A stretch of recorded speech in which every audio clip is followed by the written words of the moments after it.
Okay, we're live. Hi, this is William Ramsey. Welcome to William Ramsey Investigates. On today's show, I have a very special guest. He comes to us from London, Ontario, Canada. His name is Brian Martin, and he just published an excellent book. I highly recommend this book. The full title is From Underground Railroad to Rebel Refuge, Canada in the Civil War. And it's really interesting. It has just a different take on the background of the relationship between Canada and the U.S. in the 19th century. A lot of information that I wasn't aware of, and I learned a lot from reading the book. It's just published October 25th, 2022. There's an ebook, Kindle, and a hardcover version of it. Mr. Martin has written 10 books. He's written on other subjects, 6 on baseball, very prolific author, and has 41 years in journalism. He is an award-winning journalist for more than 40 years, like I said, telling the stories of southwestern Ontario, where most of the From the Underground Railroad to Rebel Refuge takes place. And he's written 2 true crime books as well as the 6 about baseball. So I'm glad to have him on the show. So Brian Martin, welcome to the show. Thank you, William. It's good to be here.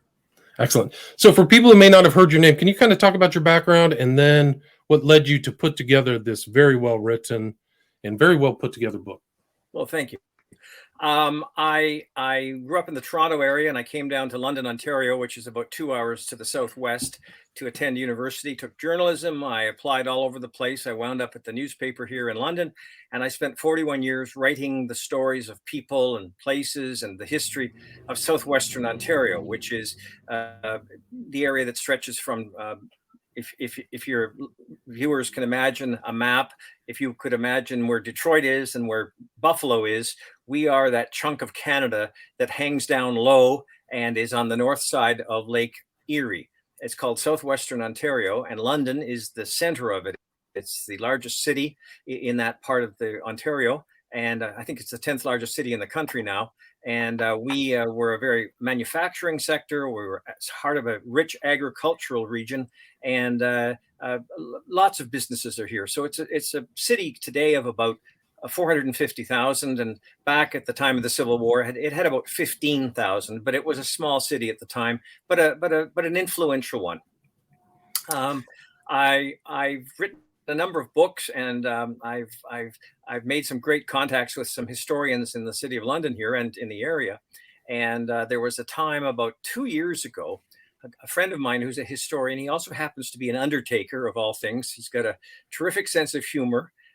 He's a very dedicated historian, and he and I were chatting, and he mentioned that there's a rumor that there's some Confederate gold buried in his basement of his house, because after the Civil War, a fellow escaped from the Confederacy and came up here and lived for a time. And apparently he did some witching, some fellow that does the witching like you do for water or whatever. And Dowsing, yeah. Dowsing, that's it. That's the word. Thank you.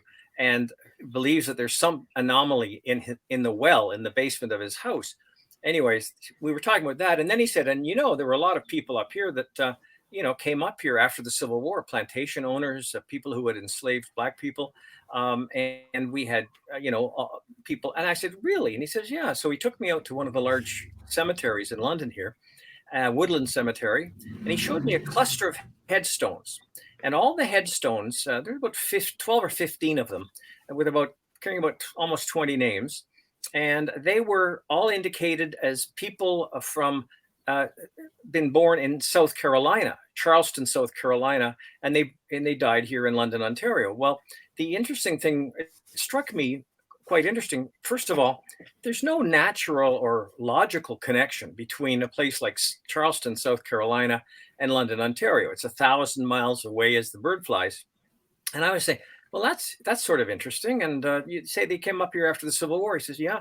And the most interesting thing to me, and somewhat bothering actually to me, was the fact that they were all buried alongside some of the most prominent figures in the city, some of the wealthiest and most influential citizens.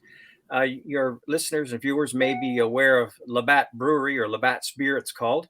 And the Labatt Brewery started here, and there's a big a marker for the Labatt family plot. These people from South Carolina are buried in that area, along with there's other leaders of the city. Some of the most prominent citizens of the city of London are also buried near the Labatts. Well, these people from 1,000 miles away are buried in what's called Millionaire's Row amongst all these very prominent and influential citizens. And I said, well, that's odd too. So they've come 1,000 miles away. They're buried with our most prominent citizens. I need to know more about these people. Now, you should know where I'm from here, there's a lot of, this was the terminus for the Underground Railroad. And we knew for a long time that Black people had fled up here, following the North Star, trying to find Canaan and freedom. And they came in great numbers, and they were assisted all along the way on what was called the Underground Railroad. Once they got across the border, they were free men and women, and they decided to either settle in existing communities or in settlements that were established for them, communities that were established for them. And the government up here was willing to welcome people. Didn't matter what the color of their skin was. We needed people to settle this area.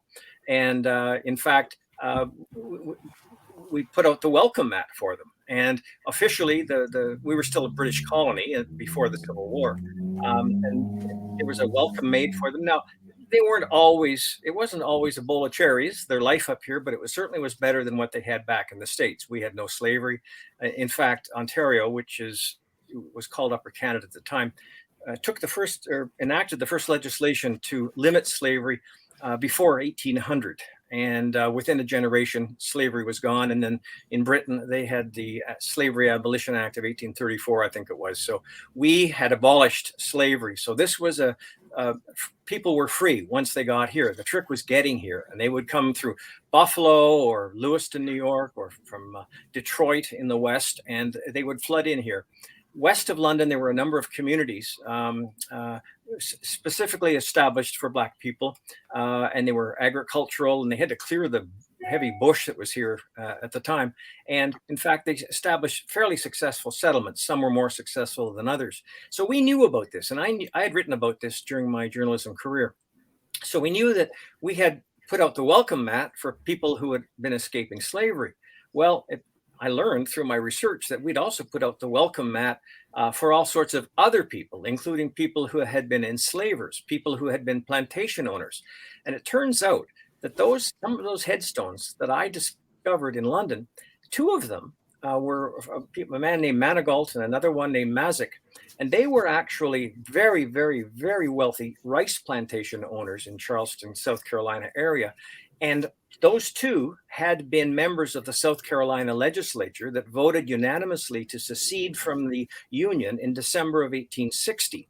These were very prominent people who played a crucial role.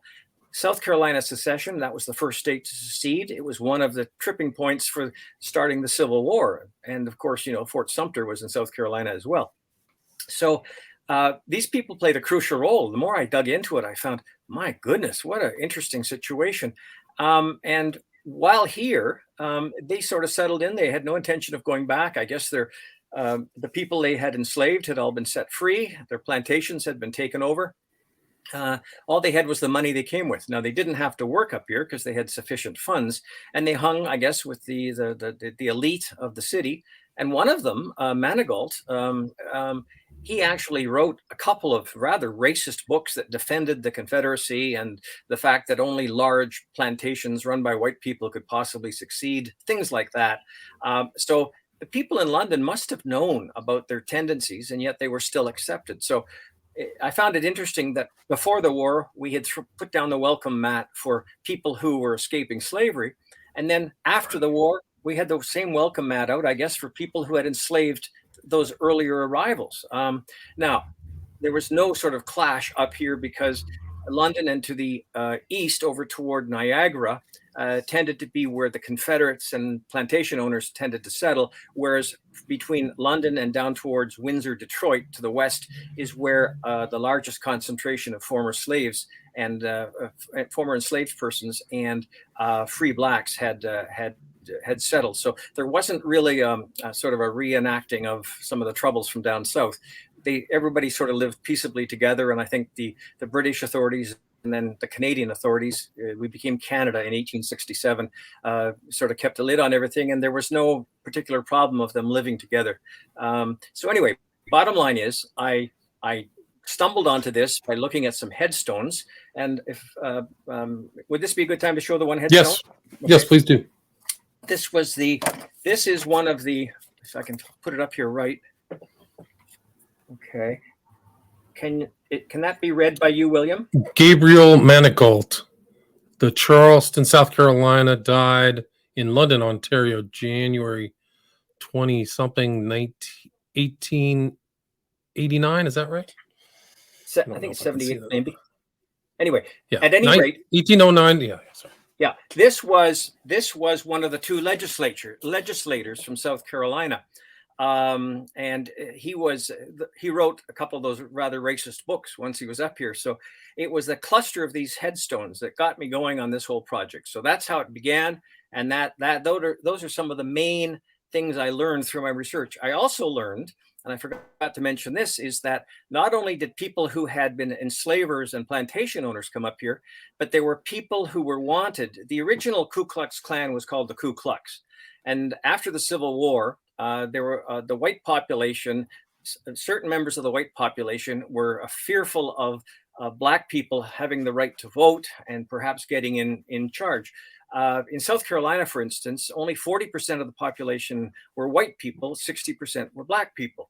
The white people in South Carolina, for instance, a number of them were unhappy at this turn of affairs, and a number of them resorted to joining the Ku Klux organization and resorted to violence to suppress the vote, cross burnings, lynchings, setting barns on fire, and all that sort of thing. So there was all this trouble that was going on there relating to the Ku Klux. Well, son of a gun, if London didn't attract Ku Klux people as well. A couple of the leaders of South Carolina, up from the north part of South Carolina, came here. One of them stayed here and became a respected doctor for a number of years. The other one came here briefly and then went over to Niagara-on-the-Lake, which is right at the border. And he owned a house there, a fairly substantial house, and owned it and held on to it for a long time. So we had all sorts of people come up here. And in the course of my research, I learned that in all, there were 40,000 Americans that came to Canada during the Civil War for various reasons, white and Black and Ku Klux people. And then at the same time, 20,000 Canadians went south and they joined both sides of the conflict. Most of them signed up for the Union side, but a few others signed up for the Confederate side. So it was a two-way street. The international border. We played a very interesting role. We had a front row seat to the terrible war that ripped your country apart. And I hate to say, London, for instance, profited handsomely from that by selling to both sides of the conflict. And when the Civil War was over, after selling all these horses and crops and machinery and guns and all that sort of thing, we went into a bit of a recession. Right, but there's so many major players have a bit of the Canadian territory in their background, whether it's Wilkes Booth, John Brown, Harriet Tubman. All these people all had one foot on Canadian border at one time, right? Or Canadian. Oh yeah. John Brown, he was up here raising money and trying to get volunteers to help him with his violent overthrow of the American government throughout 1858. He actually attended a conference, a secret conference in a place called Chatham, which is about halfway between here and Detroit to the west. And it was in a church, and it was a very secretive thing, but it was his first formulation of the plans to violently overthrow the American government and the initial plans for the Harper's Ferry, which didn't work out too well for him. It was a year later until he did it or tried it. But we also had John Wilkes Booth hanging around Montreal, and it sounds like he got the idea to assassinate Abraham Lincoln from his Confederate associates in the St. Lawrence Hotel, which was a big hotel. It was the center of one of the two centers of Confederate clandestine operations during the Civil War, and it catered to Southerners like crazy. It was one of the few places in Canada you could acquire a drink called mint juleps, which I've never had, but apparently it's quite a Southern drink. And this was in Montreal. The Confederacy had $600,000 for clandestine operations against the North. and they from bases in Toronto and Montreal. The raid on St. Albans in Vermont, which you may have heard of, where some Confederates crossed the border into Vermont, a sleepy little town at the north end of Vermont, and claimed this town of St. Albans for the Confederacy. And this got the attention of the northern authorities, and they started to be very wary of what was going on up in Canada. It was sort of a backdoor route to harass the Union, the Confederacy was doing. There was all sorts of stuff. There are more interesting characters in this than one can imagine. It really is incredible. I mean, and it's interesting that the Canadian kind of territory at that time, before it became Canada, was so progressive regarding in slavery, and there were so many sensitive abolitionists there working to make it a free place. And who is this character? One of the interesting people I had never heard of is Josiah Henson. Can you talk about him and his importance? Oh, yeah.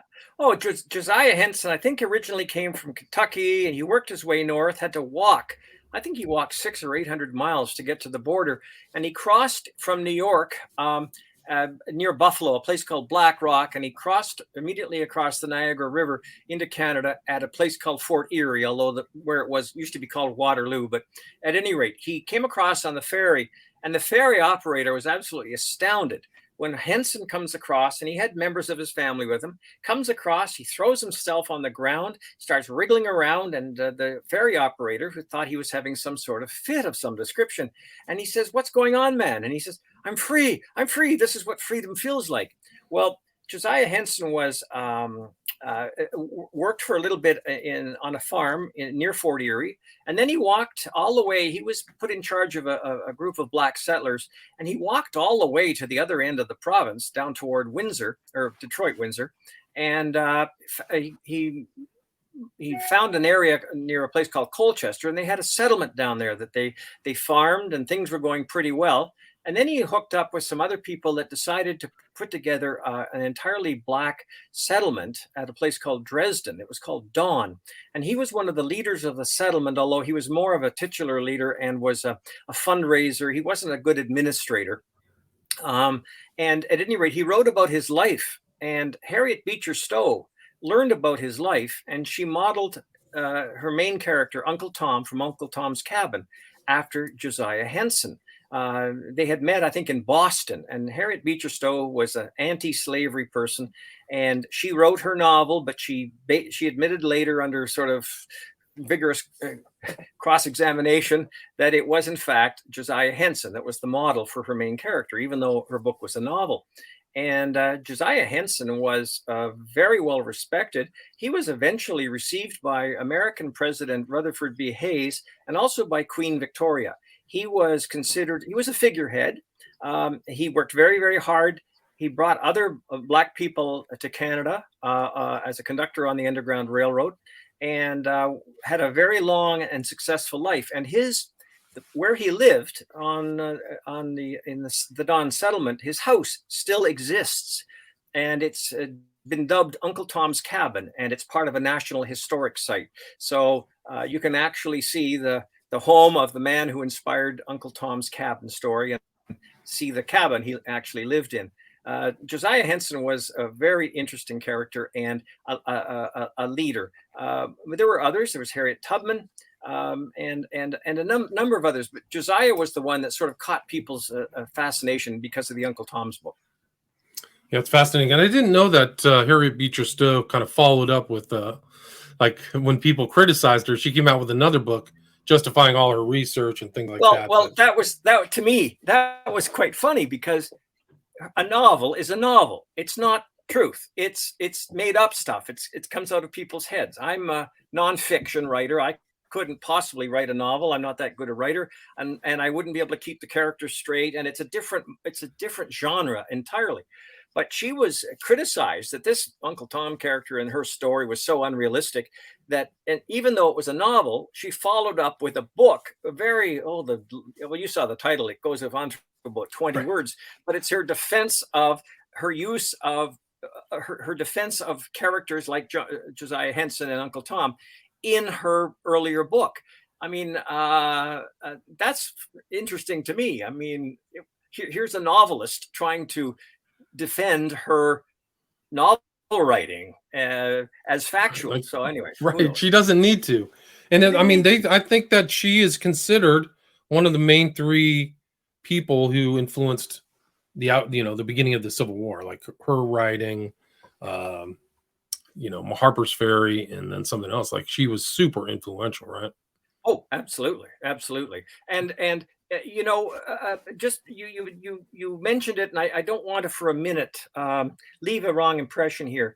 Um, uh, while we were welcoming and we did our best, as from all my reading, there was in fact discrimination against the black people up here. It took the form of there was a member of parliament down in the Chatham area where the largest concentration of black people was. In fact, the town of Chatham, as it then was, about a third of the population of the community was black, and there was some resentment about them. There were some gerrymandering of some school district boundaries in order to exclude them. There were some other issues. The MP down there actually told people that he didn't want those people down here because it affects the property values. I mean, he was in the minority, but for the most part, they were accepted. And in fact, at the one settlement that they created, and there was this controversy among the black community themselves about whether they should be moving into existing communities and integrating immediately, or whether they should be in their own self-segregated communities to help each other in a sort of a collective way to succeed. Because sometimes they didn't. Not everyone had the skills needed to, start a new life from scratch. So anyway, but the bottom line is at the one community, Buxton settlement near Chatham, which is the most successful one, was founded by a white Presbyterian minister who was from Ireland originally and then had been in Louisiana. He inherited, his wife died. He inherited some enslaved people. He wasn't happy about that. He came to Canada and used the people that had been enslaved by him as the basis of this community. Well, this community did really well, and it one of the things that when black people came here, they wanted education. They had been denied education in the States. They felt education was the key to success. So in Buxton, their school was so good, a neighboring school shut down. And in fact, white children joined black children at the Buxton school. And I've got some photographs as late as the early 1900s, integrated classrooms, public school, elementary level school. But it was heartening for me to see that. I mean, white kids and black kids and all learning together and getting along. That was kind of nice. But it wasn't a bowl of cherries for everyone all the time. There were some issues. Right. It's interesting. And you start really the first sentence in your book is about this woman. I never heard of Chloe Cooley. Can you talk about her importance and her historical legacy? Well, you're not alone because she's not well known. There's a plaque along the Niagara River to her, and it's only in recent years that people have sort of even that name is not familiar to people. Chloe Cooley, and in 1793, we had slavery here in the colony at that point, but there was a growing movement to abolition. And the governor of the colony came over from England, and he was an abolitionist. He didn't like slavery at all. But the legislature had a number of landowners and property owners and wealthy people who had slaves. So he had to move slowly. But when he heard the story about Chloe Cooley, that was the beginning of the end of slavery here. Chloe Cooley had come across the river and with a fellow who had fought with against the revolutionary side. He was on the British side, and he was granted land in Upper Canada as a reward. And he had a big farm along the Niagara River. And he got wind of the fact that this new governor was wanting to get rid of slavery, and that he was worried that his investment, if slavery was abolished, his investment and he had a couple of slaves at least, would be lost. So before the government could act, he figured, well, I'm going to sell this. He sold this lady to an American across the river in New York State. And Chloe Cooley didn't want to go. Chloe Cooley was a very high-spirited woman, and she knew what was happening and may have heard that perhaps abolition was coming to the colony. And when her owner told her that he was selling her to the state, she put up a big fuss. She had to physically be grabbed and forcibly taken down the riverside onto a boat and across the river to her new owner. This caused a great fuss. She put up one heck of a fight. It attracted neighbors and passersby who all thought this was just terrible what had happened. And they went to the legislature, which was very nearby. At that time, it was in Niagara on the Lake, just a few miles to the north. And eventually, Governor Simcoe learned about this, said, well, okay, we've got to start something. So they had an act to limit slavery was enacted because of the rough handling of Chloe Cooley. Now, we don't know what happened to Chloe Cooley. She was sold off. We never heard from her again. However, Simcoe, the guy who spearheaded the effort to begin the end of slavery, would be gone within a generation. He didn't want to abolish it right now because too many members of the legislature were enslavers, right? So it was within 20 years. No one was going to be retroactively freed, but anyone born from that point on would be considered a free person. So it would take about a generation before the vast majority of Black people would be free. Anyway, Simcoe didn't stay here that long. He was recalled to England and was about to be sent to another colony, or had been sent to another colony, when he took ill and died. However, his legacy is quite significant up here. We have a major lake, inland lake, called Simcoe. We have a town called Simcoe. We have a county called Simcoe. And he's well known. His tongue, we actually used to call the first holiday in August, Simcoe Day. So his name is well known. But Chloe Cooley, her name appears on a little plaque along a roadway along the Niagara River. And very, very few people in Canada, in Ontario, even know who Chloe Cooley is. So I decided to start the book with that, because that was the beginning of the end of slavery here, and the fact that it was followed up in a few years. And this was the first place in the entire British Empire that did anything to limit slavery. And then when in Britain in 1834, the abolition of slavery, that applied to us, of course. And then that sort of unlocked the doors. There had been a trickle before that, but when Britain formally abolished slavery, then that's when the Underground Railroad started to kick up, and we started seeing significant numbers of enslaved persons and free Blacks show up here. Right, it was in the thousands, tens of thousands, right? Made it all the way to Canada. Yeah, there were 40,000 altogether, 40,000 Americans. Because of censuses of the day, because of the time, we don't know the exact number. And I've seen numbers of 50 and 60,000. I took a rather conservative number of 40, and then 20,000 Canadians who went south. Now, some after the Civil War, some of the Black people returned to the States, and we have no idea of the numbers. But there is still, to this day, there's descendants of members of the Underground Railroad that still live in southwestern Ontario. Ferguson Jenkins, the Chicago pitcher, he grew up in Chatham. His mother was a descendant of people who came up on the Underground Railway. His father, I think, was from the Caribbean, but his mother was from that. And to this day, in that town of Chatham, there's still a considerable number of Black people, and everyone seems to get along fine. Interesting, fascinating. And so, so they just assimilated, became workers on farms or things like that. I think it's oh yeah.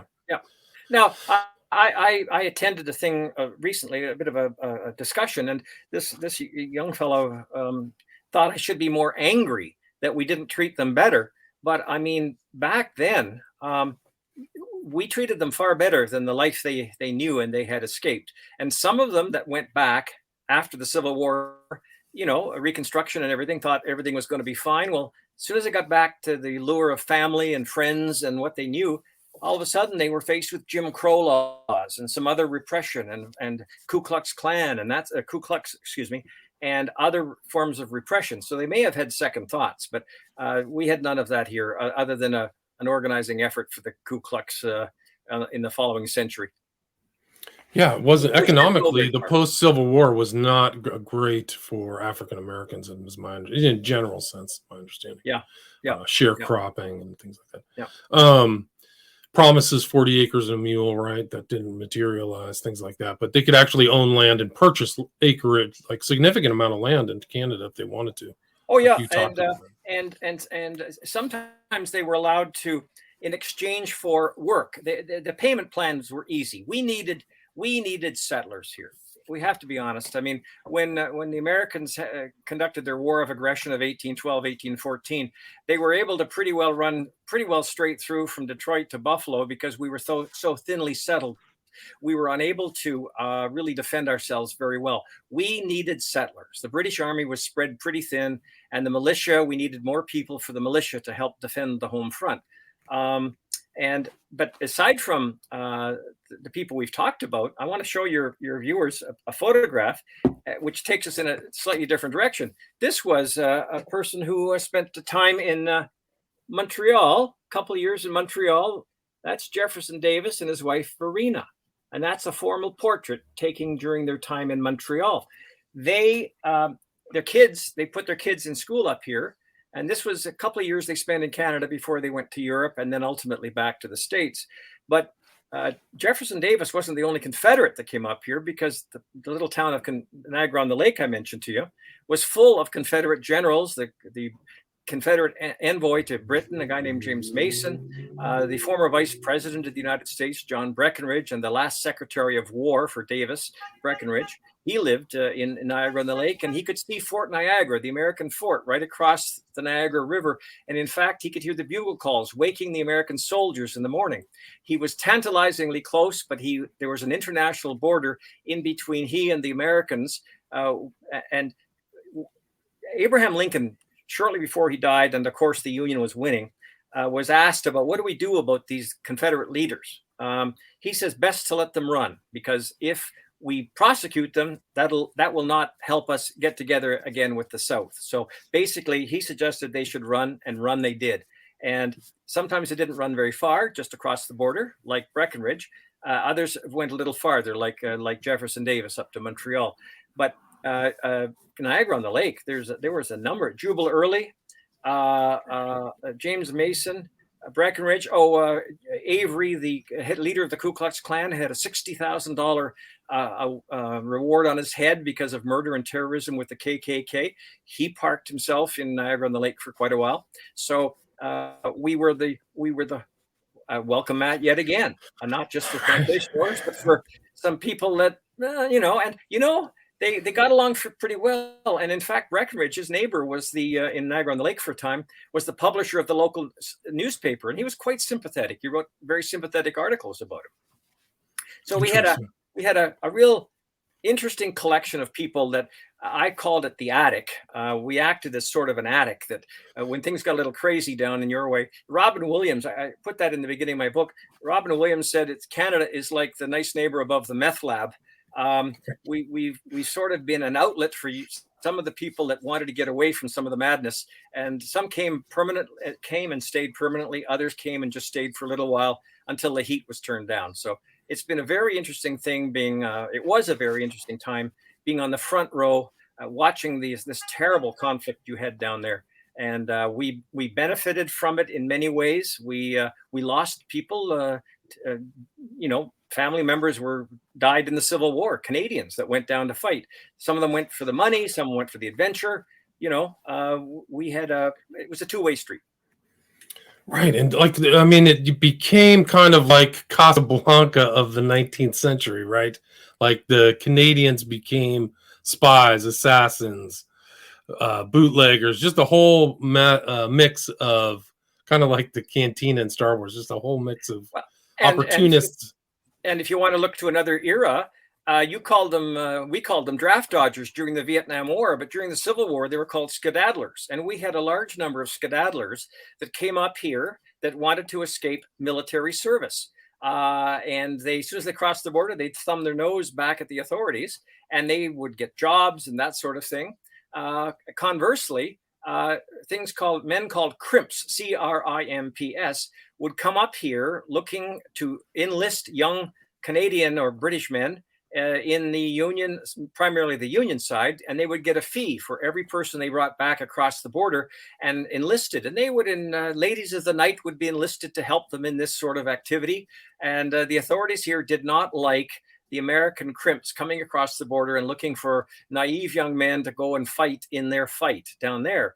So we had a great selection of people, spies, all sorts of spies, buyers of, horses, everything. It was just I would have given my eye teeth, because we had in London here, we had two big hotels. The one hotel was sort of the headquarters for the Confederacy, and the other hotel was the headquarters for the Union, and all the buyers and the spies would hang out there. And there's a story, and I've got it from two different sources, that Confederate families, several Confederate families were actually parked in the one hotel, the Tecumseh House Hotel. And one of the stories is that for a time, members of General Beauregard's family from the Confederacy were here. So it was an interesting time. I would have given my eye teeth to be walking around the streets of London, Ontario during the Civil War, because loose lips sink ships, and people were talking about all sorts of plots and all sorts of things. The Confederate spy operation in Toronto and Montreal was doomed because too many people were telling too much, and things like the plan to break into Johnson's Island off Sandusky in Lake Erie and free all the Confederate prisoners and generals and stuff. The word of that got out, and that failed. There were a number of things, a number of operations that failed because they couldn't keep a secret, or there were spies everywhere. It was an interesting time. And even before the Civil War, weren't there kind of bounty hunters coming up there trying to look for escaped slaves and things like that? Absolutely. They were the Fugitive Slave Act, I think it was, of 1830. I can't remember the year exactly, but it empowered people, slave owners, to hire people to go and retrieve their quote unquote property. And these people would come across the border, and they would, as best they could, they would try to, take people back to their rightful owners for a nice reward. The government up here tried to stop that. And what happened is that the Black population, for instance, in the place called Niagara-on-the-Lake, which is right at the border, because of the predations of these bounty hunters, these people who are looking for warm Black bodies to return to the South, the Black population moved away from the border, so that if Americans, the little network of information, if the network told them that there were people in the area, they could prepare more easily. If you're right on the border, by the time your abduction has been reported to the authorities, you may already be back in the States, and it's too late. Right. Wow. It really is interesting. The Canadian history there of that time is fascinating. I think you really encapsulated a lot of that kind of frontier happenings and things like that in the book. It's really well written. We're at about 38 minutes. Is there anything you'd like to add? Anything I missed before we wrap up this discussion? Yeah, well, there was a sort of a postscript toward the end of the book.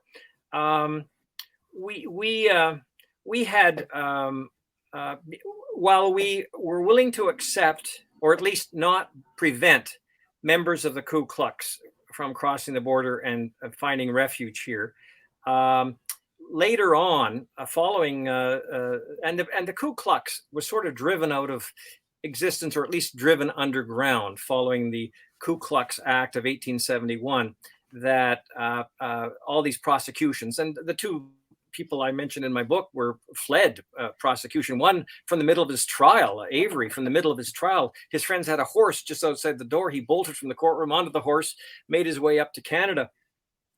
So he escaped justice that way. But there was, following The Birth of a Nation, the film of 1915, there was a rebirth, or a resurgence of the Ku Klux, now called the Ku Klux Klan. And it was a terribly racist movie and very upsetting to a lot of people.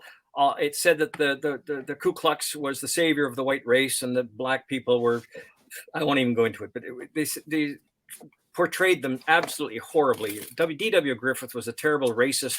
He was a great cinematographer, but he was terribly racist. And the interesting thing that I found is that, and I'm not I'm stressing that I'm pointing this out because we are not, while we abolished slavery earlier than elsewhere, perhaps, we were not, the rank and file people in Canada weren't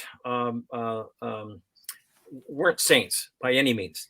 In the birth of a nation triggered the growth of the Ku Klux Klan. It grew rather rapidly. There was a lot of immigration happening into the States at the time of the First World War and shortly after, and a lot of resentment about immigrants and other people. And so there was a real resurgence of the Ku Klux. They had millions of people signing up and attending these cross-burning ceremonies and initiations and that sort of thing. And eventually, the Ku Klux Klan decided to expand into Canada, and they had a couple of pretty significant efforts back in the 1920s, 1924, 25, 26, in that era. And I was quite stunned to learn about a few rallies. And I've got a photograph here. This was a rally of the Ku Klux Klan just outside of London, the city I'm in now, in 1925 in a little town called Dorchester. And it attracted 1,000 people, and they initiated 200 people in one night. They had a 40-foot tall cross that they burned, and they were signing up members and trying to make a go of it. Well, Ontario was, you've heard of the Orange Lodge? No, I don't know what that is. Okay, it's a Protestant. It's a Protestant Irish organization that dislikes Catholics. It promotes the British monarchy. It's our it's our organization of bigots, basically, in Canada, and it was very pervasive and held all the levers of power. We were very Protestant in this province, and you had to be a member of the Loyal Orange Lodge in order to really get anywhere in the Ontario government. In the course of 100 years, only 3 or 4 mayors of Toronto were not Orangemen, and 4 of our prime ministers were members of the Orange Lodge. At the time, it was considered they passed it off as a fraternal organization, but basically it was sort of the Ku Klux Klan without the sheets. Okay. Very bigoted, anti-Catholic, anti-French, anti-immigrant, anyone that is not white Protestant Irish stock. Okay. Irish was the bonus, but you had to be Protestant and you had to be white. So the problem was the Ku Klux Klan came up here and they had all these rallies like the picture I just showed you. And they basically ran into some competition they didn't have in the southern states or even in the northern states. The Orange Lodge was very, very powerful. And if you were a bigot and you didn't like other people, you were probably already a member of the Orange Lodge. So they had competition for the bigotry. And in fact, shortly after the Depression got rolling, the Ku Klux Klan abandoned Canada. They gave up on us. They're hopeless up there. We can't. There's no fertile ground. It's already occupied, right? So, and personally, my background is Irish Protestant, and I'm convinced that my distant relatives or ancestors back then must have been members of the Loyal True Orange Lodge. It's a very interesting sort of wrinkle we have. It was a sort of a way of, fending off the KKK, but we weren't better because we fended off the KKK. We were just as bad. We just had a competing organization. I thought that was a really interesting wrinkle to this whole thing. And the Ku Klux organization was established following the Civil War, okay, in reaction to giving Black people rights. And the resurgence of that after the Birth of a Nation film, it wasn't that we were holier than thou. We were just as bad. We just had our own bigots and haters. Really fascinating. Yeah.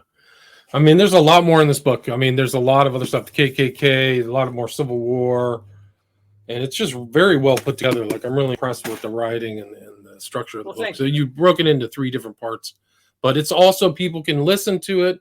You can get a paperback and a Kindle too, right? Yeah, it is. There's no hardcover. It's just paperback, or ebook or audiobook. We've actually got a movie option. Maybe someday it'll be a movie. I'm not holding my breath, but it's got so many interesting characters, and It's just full of interesting information, and it's opened people's eyes up here who have read it. They said, I never knew that, because we thought the American Civil War was America's war. Well, we had a front row seat, and we dipped our toes in it, and we made room for people that came up to join us, so we were involved intimately in that. And there was also one other aspect that I forgot to mention. It was, we tended to side with the South in many ways, because first of all, Britain was addicted to King Cotton and had traditional trading routes with the South.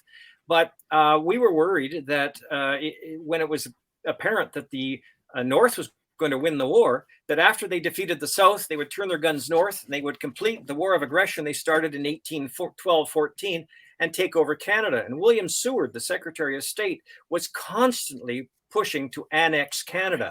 So we were concerned for our own safety and tended to be sympathetic toward the South. And it's interesting that shortly after the Civil War, one of our leaders decided we better band together now, or we may be in trouble. And we became Canada in 1867. And it was out of fear that we might be embroiled in more conflict. Interesting. Fascinating. And where's the best place for people to reach out with you, Brian, if they want to talk with you? Well, they can get me at Chip at Large on Twitter, or just Chip Martin at Facebook. On Facebook, Chip Martin is my nickname. My legal name is Brian, and I write all my books in Brian. The very first publisher, his name was Richard. Don't call me Dick Taylor. He said, we can't have an author named Chip Martin for a murder trial, a murder case. And I went, okay, whatever you want. So even though Brian is my legal name, I go by it for my books, but I'm Chip Martin in terms of social media. And what were the two true crime books that you worked on? What were the crime? The first one was called Bucksbaum, A Murderous Affair, and it was about a very wealthy millionaire nursing home operator and very religious man who fell in with some bad people and arranged the roadside murder of his wife in a very public fashion. It was a nationwide story. That was back in the 80s. And then a few years later, one of our lawyers in London committed the largest bank fraud committed by an individual in Canadian history at that time. He defrauded some of our biggest banks and some of his best friends, grand total of about $150 million, and he was sent to prison. So those were my two true crime books. And then I did a book about my great uncle Ernie, who became fabulously wealthy with a gold mine in Northern Ontario, and was the right-hand man for Sir Harry Oakes, who was wound up being murdered in the Bahamas. A few books have been written about him.